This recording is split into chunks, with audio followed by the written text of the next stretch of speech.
Hello, everybody, and welcome to another edition of Good Stuff. I'm Kevin Bille, and as always, we're happy that you can join us today. Hope you had a nice Thanksgiving. As you know by now, please head on over to YouTube and subscribe to Good Stuff with Kevin. You can see all the videos on there up to this point. I think we're 38 in and starting with 39 today. I am joined by a world champion water skier, motivator, and ministry leader. I want to welcome to the show, Kristi Overton Johnson. Kristi, it's great to have you. Thanks, Kevin. I'm excited to be here.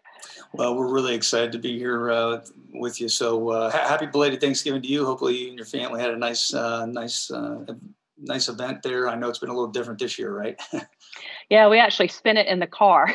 We had gone down to see Tim's mother, and Tim's my husband, in Florida, and then drove all the way back and had leftovers at my mom's that night. Well, hey, after watching, I guess, your video that I was sent and just your story and just us talking, I can't wait to talk to you today, Kristi. I know your message, it resonates with me as an athlete and coach and definitely as a person. But let's get into this illustrious career of yours. I have a great deal of respect for you because I can't ski at all. My wife's really good, but I'm terrible. How, when, and where did you learn to water ski? Well, I learned in the Pamlico River in North Carolina. So if you hear a little twang in my voice, I am not a Carolina girl, but a North Carolina girl, being that you're in basketball. But so my dad, when I was 4 years old, he had always loved water skiing. He was like a river rat, and he wanted to share the love of the sport with me. And so when I was 4 years old, he and some other friends introduced me to that sport. And it changed my life. I mean, little did we know that in 1974 that saying hit it to the boat, that was what we would say to the boat driver, that it would take me on an adventure for the next 35 years all over the world. And it was just an amazing journey. Yeah, it sounds like it. I saw some video of your dad. He was pretty good. Tell us about Kristi. I mean, this private training facility that your parents built for you in North Carolina. I'm sure that had to be awesome. Yeah. And at the time, I thought everybody had their own lake. It was as you grew older, it's like, okay, this is not normal. Yeah. But, my whole world was water skiing from the time I was 4 years old. Like I said, I was Kristi the skier, and we'll talk about identity and all that kind of stuff later. But for many, many years, about 7 years, we trained on the Pamlico River, which was brackish water. And it was evident that I was becoming very good in the sport, and I was being taken down to Florida to be trained in the spring. And my dad would bring coaches up to train me, but the conditions were really bad in the open water, in brackish water. A lot of people don't probably understand, but saltwater ski is different than freshwater. Your ski is more buoyant. And so it was very difficult to prepare for those competitions. Plus you had other boats out there, jellyfish and all that kind of stuff. So it really wasn't that abnormal in the water ski world to have a private facility. People find little ponds. My dad found a little pond, I guess you'd say. It was like a little irrigation pond on a farm, found a low-lying area where he could dam up, and got a friend with a bulldozer that came out and got to pushing some sand around. And so there is a beautiful lake, and he named it, after his daughter, Lake Kristi, and teased my brother. There's 2 islands on it that the boat goes around. They're Michael Islands, but there you go. We have 2 lakes actually out here. The site eventually became used for U.S. Open tournaments, and actually national cross country meets are here, all sorts of things. We're in Greenville, North Carolina, which is where East Carolina is. So it's their home training site when COVID's not around. Yeah. But we use this facility a lot for the feeding the football team, basketball teams, and things like that. That's great. It's been a great place. What was it that you loved so much about water skiing, and how did it make you feel when you're out on the water? Like for me, there's nothing like going into a gym by myself, even now, and or going outside and shooting a couple jumpers. It's therapeutic, right? I mean, right. But obviously there's a passion or something that you just really attach yourself to initially. Mm-hmm. So what was it that you loved so much? And then go back to that, that feeling that you had when you're out there, please. For me, it was always knowing that I could be a little bit better. and that every time I took to the water, I could learn something new. And that's what I really enjoy. And whether it's in life or as an athlete or in school, I just always love to learn, and I like to listen and be taught. And so for me, it was being surrounded by coaches and training with people and being able to listen and then go apply what they told me to do. And it was like a fun game to me. And I had a lot of coaches say, that was one reason that they loved working with us, because I like to listen, and not a lot of people like to do that, but I like to listen and go apply it and know that the next day, even though it may not go so well, that there's that hope that you're going to get a little bit better and learn a little bit more. For me, water skiing it's freedom. There's just something about that early morning ski when the lake is just so glass. You're up early, to the fishermen's dismay. Skiers and fishermen don't usually get along, but it's like you're just looking out that water. You see that little bit of fog coming up, and then the boat cranks. And this is going to sound awful, but just even the smell of gasoline. I'm sure. Mm-hmm. Yeah, it's like I could be back there now, and I can hear the roar of that engine, and then the wind on my face. And about a year ago, I rode on the back of a motorcycle with some good biker friends of mine. We go into prisons together ministering. And so I've got a whole new group of friends, and they were taking me for a ride on their power source, their motorcycle.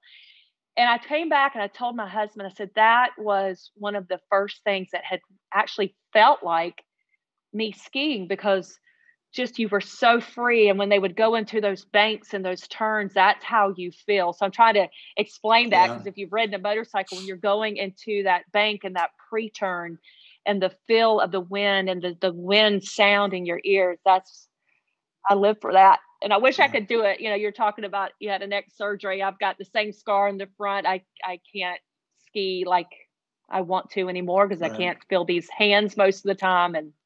But I just love it. Yeah. I hear. No, you wouldn't trade any of it, I'm sure. I know I wanted, even going through that. Now, before we jump into this a little bit, I just look at your career, and everything that you're doing is rooted in a foundation of faith. I think that was started early on, and obviously, has been there, a mainstay. I'm sure you'll go into maybe some of the identity stuff here at some point, like you mentioned, but it's at the forefront of everything you do. Talk to us a little bit about that and where that's at in your life, kind of where it started and kind of where it's taken you up till now. Well, just like my parents had me on the water, they also had me in church. And so I'm very thankful for that. And I always tell them, I said, I've been very blessed. I'm at their house right now, and they have always been so supportive and, building my own lake, providing everything I needed in life. But I always tell them the thing I'm most grateful for is the foundation of faith that they gave me, because when those trials came, it wasn't water ski trophies and accolades that came to my rescue. It was my faith. And I wish I could say that I always lived out that faith. I had a head knowledge of a God that loved me and that has sent his son Jesus to die for me. I believed it with all my heart. But other than being an athlete that gave God credit for the win, I was one of the athletes, which is fine, but would stand on ESPN and say, I want to give God the credit for the win. I had my fish sticker on my ski, which is a symbol of being a Christian. But it wasn't until I was beginning to retire at the end of my water ski career that I realized I really didn't know God.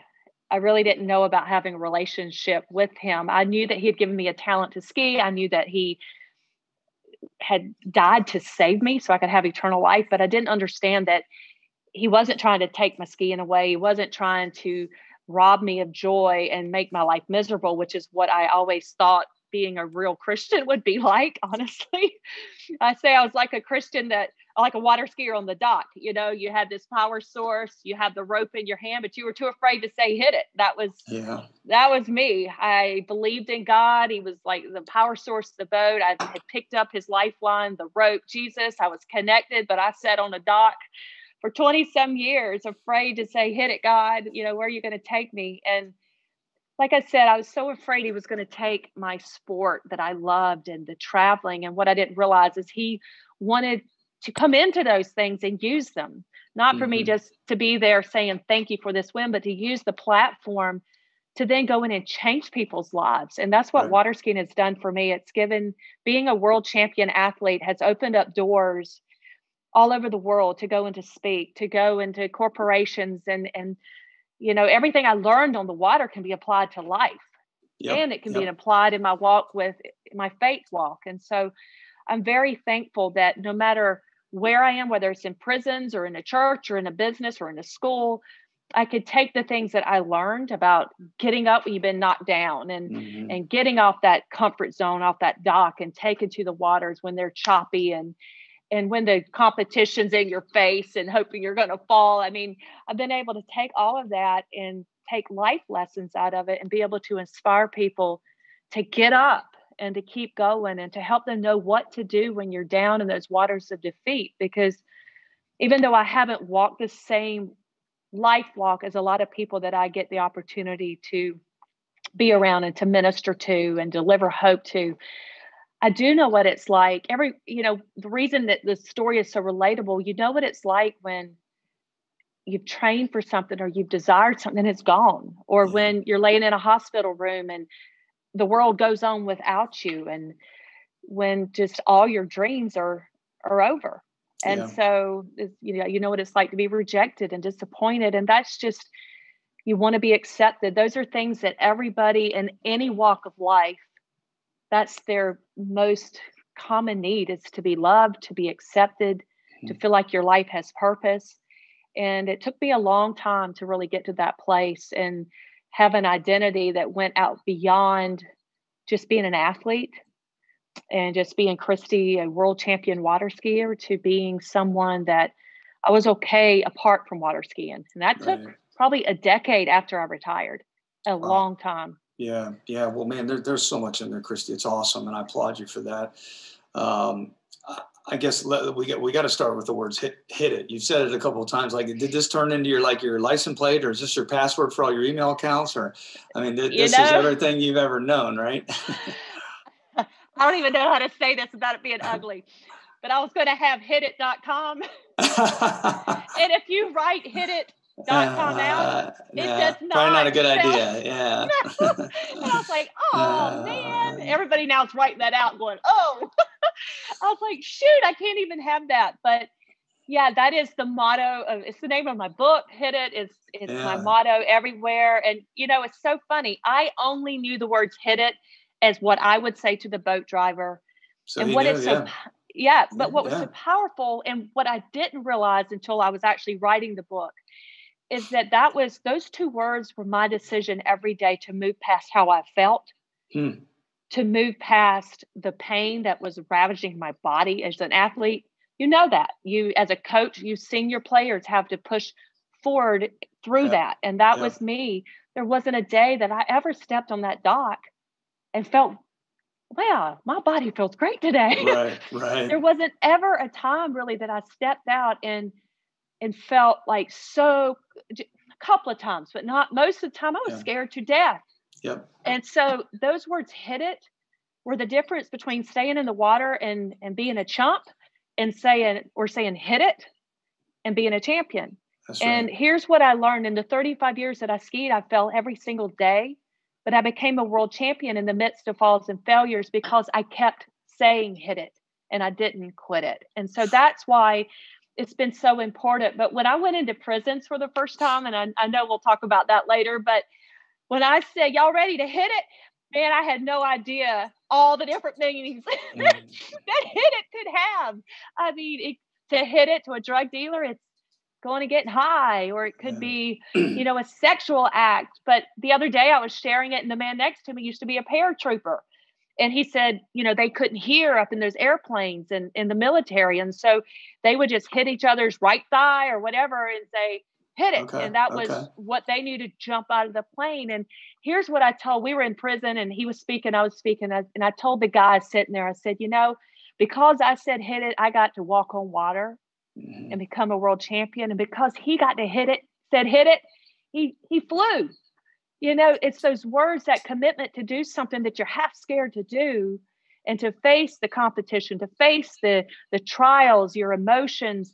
That's where the victory comes. And so it's just such a powerful phrase that all those years that I actually said it, I had no idea the power in them. It was only after, when I was sitting writing a book, and for the first time visiting someone in prison and hearing what I believe was the voice of God saying to me, I want you to take the message of hit it to my people who are incarcerated. They Wow. need to know that it's not over, that like that boat came back to you, I can pick them up. And if they would say, hit it to the right power source, not to drugs, not to all these other things, that they could have victory in their life. And so, man, hit it's been a fun ride. Yeah, I bet. Boy, I love it. Yeah, boy, it's so, yeah, I would tell, we are 3 boys now. It's easy to show up and work out on the days you feel like it, right? It's the days that you don't feel like it. And so, yeah, through all this, I want to talk about the world champion thing, but I want to focus on, the setbacks, the failures. And also I'm going to get to your surgeries as a part of that. But I think as people on here have come to know, for me, it's faith and family, but in terms of priorities, but a big message to my kids. And it's something I think it's resiliency, and being able to continue to persevere, that's probably the biggest thing that I've taken through that. And I know that not anybody's going to feel sorry for me other than my mom, probably my wife, but what are these life lessons that you learn from your falls? It's one thing for me. I would fall back down when I was young. I'd get back up and just boom, boom. I didn't know any better. Now I fall, I get down and I listen, and then I get back up. Instead of running the wall, I open up the door. But so there's different phases there. But what is it that you took away from that and that you're trying to share with others now? Because this isn't something that comes easy to everybody, right, Kristi? I mean, so Right. How do you convince people that aren't like you and I, because of our past experiences, to understand this concept, especially in a time like now, right? Right. And you're so right.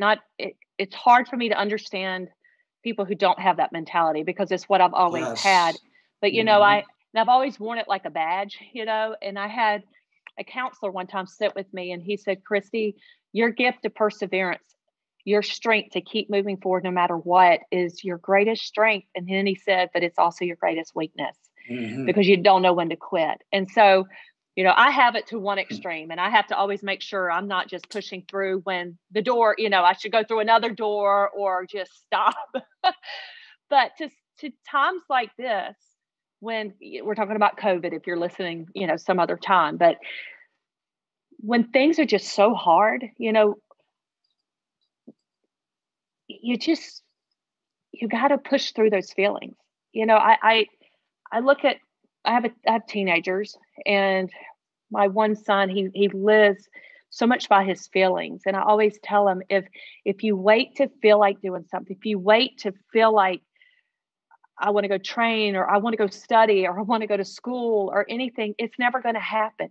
Yep. So one, it's so important to set that goal, that you have this goal, that this is what I want in life. And if I want to get there, then sacrifices are going to have to be made, whether I feel like it or not.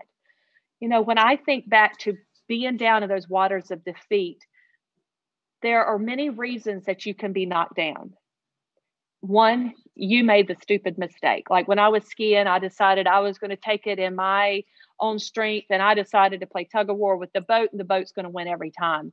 And so sometimes I would miss or fall because I made the mistake. Other times I'd step off the dock and go around a buoy and the rope would break, or my ski would break, or maybe someone cheated, or maybe you stepped off and all of a sudden, I remember being in Australia and they have this thing called king tide where you're on the Yarra River competing in Melbourne. The tide's going one way and then the wind goes the other. And you've just traveled thousands of miles and spent thousands of dollars and you can't get around the first buoy because you're in king tide. And then 2 skiers later, it's completely calm and they ski like there's nothing wrong. And so in life, there's going to be those situations. There are people who were born into a tsunami. And that wasn't my life. I was blessed and had godly parents that were always there, but that's not the story with a lot of people I meet in prison. I mean, It's been raining since the day they were born. And all I can say to them is don't quit, because your victory is just one more hit it away. It may be 100 hit it, but if you got to stay hit it, and you got to make sure it's not just about going out and saying, hit it, hit it, hit it. And this is something that I've learned through different experiences, not just on the water, but in life. There are times when I said, hit it on the water, and I couldn't get up. I mean, you could have everything you need, the best coaches, the best lake, everything, the talent. But there was a time I couldn't get up because what was happening is as I was getting up, my wetsuit was filling up with water and it was pulling me back down in the water.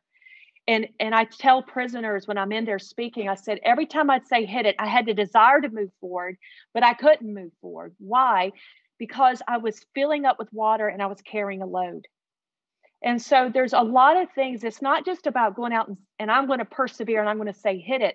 It's about stopping and realizing, why am I down in the water? What caused me to fall? So that we don't make the same things over and over. Yeah. It's about listening, surrounding yourself with people in your life that will speak truth and love and life into your life, and listening to them and taking one step, just like when I slalomed, I had to take one buoy at a time. You can't get ahead of yourself, and you take that one step at a time. But if you're getting up and then falling, like a lot of people are like, oh, I tried it, but maybe addictions. I tried it. I was clean for 2 weeks. I said hit it, but then I fell. And they're just tired of the fall. Yeah. A lot of times we're falling because we're carrying a load, because we're carrying so much baggage. And so we've got to examine our life. We got to make sure that we know why we're falling. We got to examine, are we carrying loads of bitterness and anger and resentment and self-hate or hate towards other, or pride or fear? Because all those things are weighing you down. And no matter how bad you want to move forward, if that's what you're operating in, then you're just going to keep falling flat on your face. And so I know I probably segued a lot, but you were asking what to say to people ready to quit. It's more than just for me to say, don't quit, keep saying hit it. Yeah, do that. But also sit down and take a look at your life. Yeah, right. Identify the things that are good. And the things that have just gone bad, learn from them.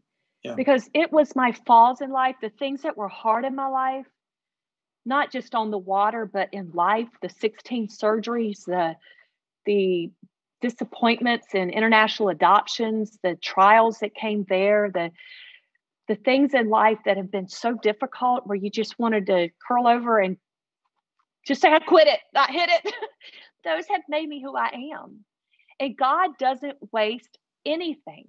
That's right. Anything. He takes all the fragmented pieces of your life, and if you'll just give them to him, he will bring them together and somehow weave them into this mosaic that is just absolutely unique for your life, beautiful. And for whatever the enemy in our life meant to destroy you, COVID, financial problems, you take those things and you bring God into them. He will show you the way out. He'll show you how to keep saying hit it, how to move forward, and he'll show you how to take those broken pieces and to use them for something good. Yeah, beautiful. I think with me, that truly resonates, because I don't want to, it's almost like I embrace the struggle. It's almost like I look forward to the struggle because of what you said. I wouldn't be where I'm at today if it wasn't for those things. And I try to identify with people in my life as much as I can of what I'm doing wrong or how I can better myself and so on and so forth. But you also, I don't know if you deal with it, but it's like the balance. Like, it's not that I lack empathy with what's going on now, because I have it, but I also know this is a situation too where you can thrive, where you can keep moving forward and you can turn something bad into good. Like, look at these surgeries for you. How did you get back on the water, Kristi, 16 times?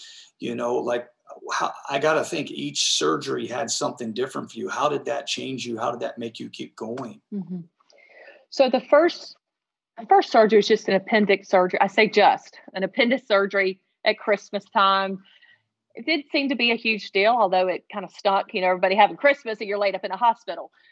But what happened is scar tissue just grew like crazy in my body. So 5 of the surgeries were bowel obstructions. They weren't ski related at all. Wow. And so 6 months after that simple appendix surgery, we're here at Lake Kristi. We're having the U.S. Open. The whole world of water skiing's here. And that was the first time in my life, like all of a sudden, I couldn't ski. I am doubled over in pain. My husband finally takes me to the hospital in the middle of the night before, like prelims. And I'm in this hospital. And by the time they figured out what was wrong, I mean, you got to have some backstory here. I'm studying for the for the bar exam. I'd already graduated from law school. So I'm studying for the bar exam. I'm pregnant and I'm competing in the US Open on my So if you just want to know like where my mental thought processes were at that point, I'm very driven to a fault.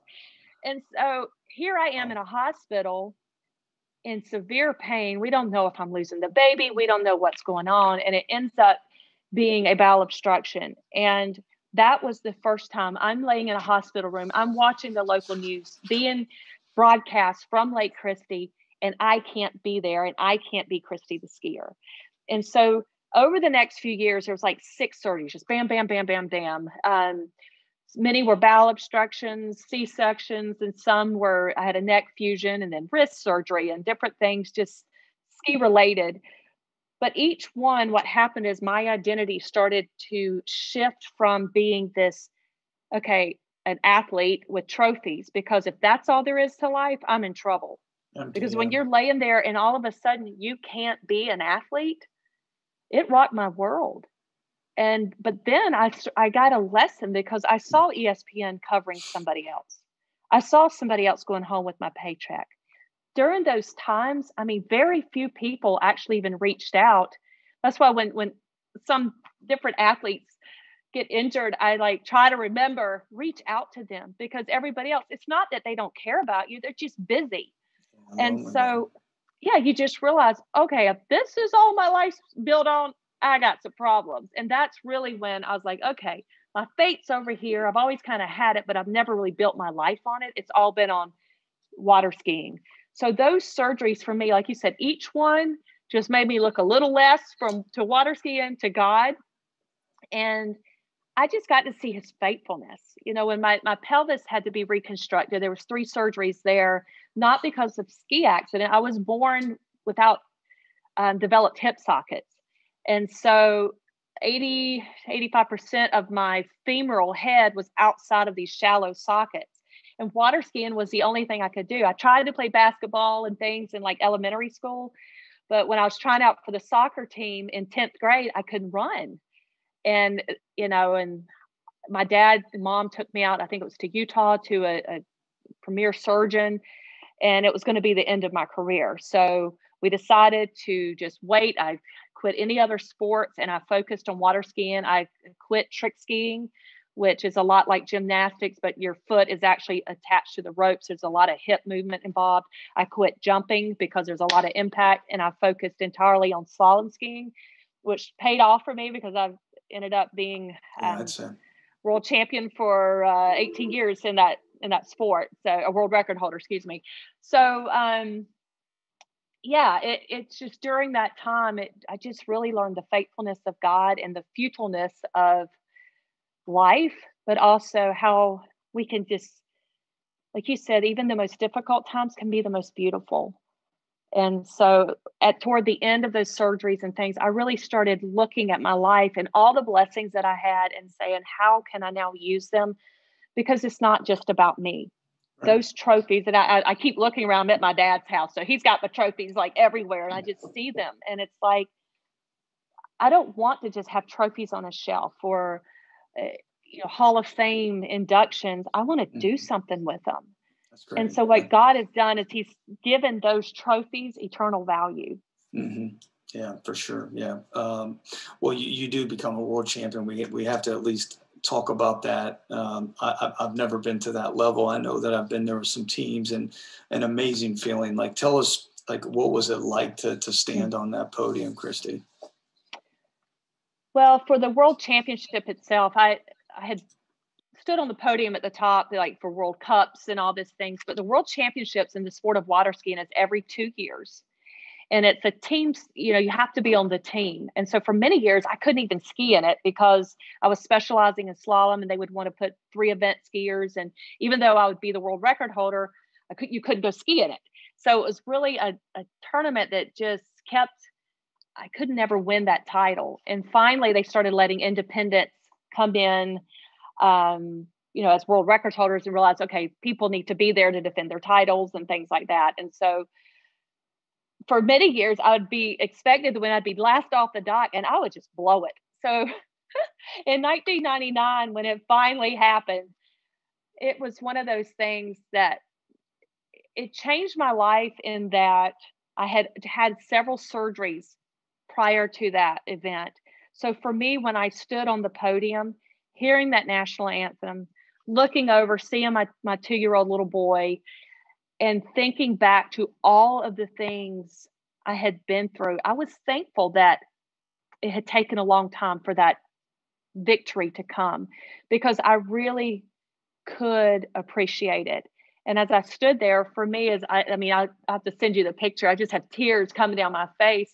It was me saying, thank you, God, for not for the win, but for bringing me to a different place, because it meant something different to me at that point, after almost dying, after going through those surgeries, and after my priorities were starting to change. It just meant something so different. And I don't know how much time we have, but can I share a story from that world? Oh, yeah, please. Yeah. Yeah. So that tournament, again, I was the last off the dock, which means, you probably know what this means, but it means you're the top seed.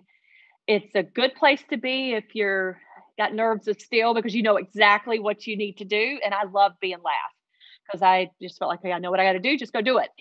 And so I get off the dock, and two of my best friends were tied for first place, Susie from Canada and Tony from Australia.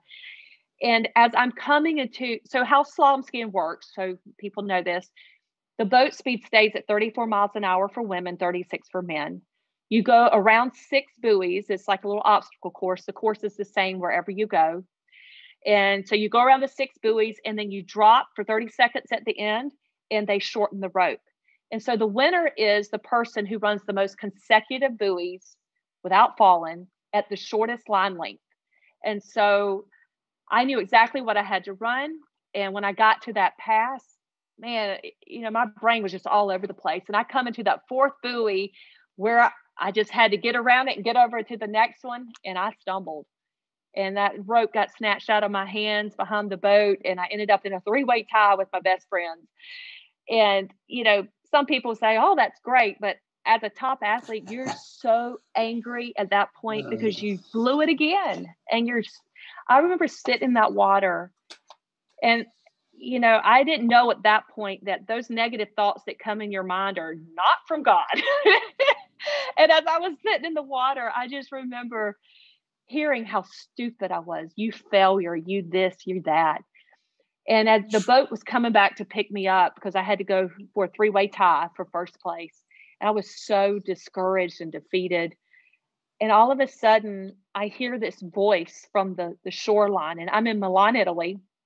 There's thousands and thousands of people. And I hear this familiar voice with a Southern twang, and it's my daddy. And he's screaming to the top of his lungs, "You can do it, baby. You can do it, baby." And I realized at that point, I had to get refocused and either listen to the voice of my father, who was reminding me that I was a champion, that it wasn't over, and I could make the choice to say, hit it and go for it. Or I could listen to the voice of the enemy that was telling me, and my internal dialogue that was telling me I was a failure, a screw up, a disappointment. And so the reason that world championship is so important to me is because of that moment where I got the courage to get back up, to forget the past, and to press on to victory. And I did end up winning. But what I left carrying from that event, one, was so thankful that I was alive and there and could appreciate the win. But 2, that memory of my father. Because now when I go into prisons and I share that story, I can remind people that no matter how down they are, that they have a heavenly Father that is running up and down the banks of their life saying, you can do it, baby. Yeah. Reminding them of who they are and what they're capable of. And the thing is, my dad could not come and ski for me. And I always laugh because I'm like, if he had, I wouldn't have won. He was good, but not that good. But when we cry out to God, he comes and jumps on those skis with us and helps Yeah. us do what we cannot do in our own strength. And those are the type stories that I get to take into prisons and to churches and corporations, even to say it's not over. COVID has knocked us down, but it is not over. Right. Nothing's over. We're still standing. And if we just don't focus on the conditions and the mistakes and the circumstances, and we just commit to listen to the Father's voice that says, get up, I am with you. Don't be afraid. I'm going to provide for you. He could take this most difficult time of our life and make it one of the best. Yeah, I agree. It's that whole, it's one thing to get knocked down, not knocked out, right? I mean, you can get back up. And you had said, you mentioned the word important earlier, and I think transitioning right now, I want you to, towards the end, talk about the magazine, of course, and the prison work, but let's just wrap up with one thing before we get into rapid fire. Speaking of important, tell us about this beautiful family of yours. The international adoption, of course, for 2 of your children. Go into that a little bit, and then we'll hop into some quick questions for you. Yes, we have our biological son, Ty, and he's going to be 23 this month. And then we have 2 adopted children from Russia. They were 4 and 2 when we adopted them, Dalton and Ivy, and he turns 20 this month, and she's 18. So one is in grad school out in Arizona at Thunderbird Business School, and then my 2 youngest are in their freshman year of college here in Eastern North Carolina. So just really proud of them. But one thing our family has always been called to is welcoming other people into our home. And so we have a young girl from the Ukraine who's 18 living with us right now, just had major surgery at the Shriners. And a couple of years ago, for 2 years, we had a young man, Tiago, from Brazil, who lived with us. We have Lorenza, our Mexican daughter, and Rita, our Russian daughter. So we just love to open our homes and have people come that we feel God has brought into our life for a certain season. It's chaotic at our home, but it's fun, and just all about family. Yeah, that's great. Well, I'm anxious to continue to hear more about that as they go, and who knows with Room to Bloom here, Plain Values and all that, where that'll lead us. But I'm looking forward to staying in touch with you about that. So I told you earlier we do a rapid fire. I call it 3 pointers, but I think I'm going to call it 3 buoys for you today, right? That'd probably be better. We like 6 buoys. 6 buoys are better than 3. I only got 3, so we'll cut it in half today. Okay. Number 1, if people could take one thing from this talk, Kristi, and just hold on to it, one thing, what would you want that one thing to be? It's never over. It's never over. Your victory is just one more hit it away. So just don't quit. Like I said, just listen, learn, apply something new to your life, and keep going. I love it. I always screw up this arrow on this next part, but if you could come over here today and be in my shoes and ask Kristi a question that I did not ask today, what would have you asked? Lord have mercy. Never been asked that. Let's see. Maybe what's your biggest regret in life? And I don't even know where that's coming. And I don't even know what the answer is. Oh, gosh. Right. I think my biggest regret in life would be going through life so much afraid of what people were going to think. That's good. And trying to people please. Because, I think that held me back. I think it caused me to not be true to myself a lot of times, to always worry about what the sponsors or the fans or family or people in my school. And when you're in a spotlight, that's, as a top athlete, that's makes for some poor choices sometimes, but it also causes you not to be really who you are. And I don't want to take away the 3 pointers, but to your point, for some conviction for others out there listening, I have been asking a ton of people about this podcast and transitioning over. And I always ask, what is it, for people that are experts in this, if you will, what's the one thing I shouldn't do? What did you learn? And I'm thinking for all these technical things, from what podcast to use and what camera and what mic. And every one of them tells me, Kristi, don't worry about how many followers you have, how many likes you have, who's listening, who's paying attention, just share a message. And so that's really good. Well, finally, hey, good stuff is the name of this. It's just something that I like to say a lot, and I feel is appropriate any time, especially now. But what's some good stuff before we dive into the other good stuff you're doing with the magazine and prison? What's some good stuff you can leave the listeners with today? Like you just said, just be yourself, be authentic. Don't worry about being perfect, because perfection is your enemy. Just go out there, do the best you can. Don't worry about what other people are doing. My dad always taught me, don't go out there and beat Kristi. Just be the best that you can be, and just go be the best version of yourself with what you have. Trust God with what you don't have.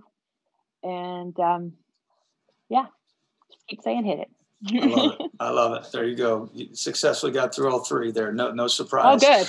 Well, hey, let's talk a little bit just where our listeners can connect with you online. I know you got a lot going on here from the magazine to the ministries. You're all over social media, website. Well, let's just take a little bit of time in closing to let them know, because I'm sure some people are going to be interested to know more about you, your story, and everything you're doing here, Kristi.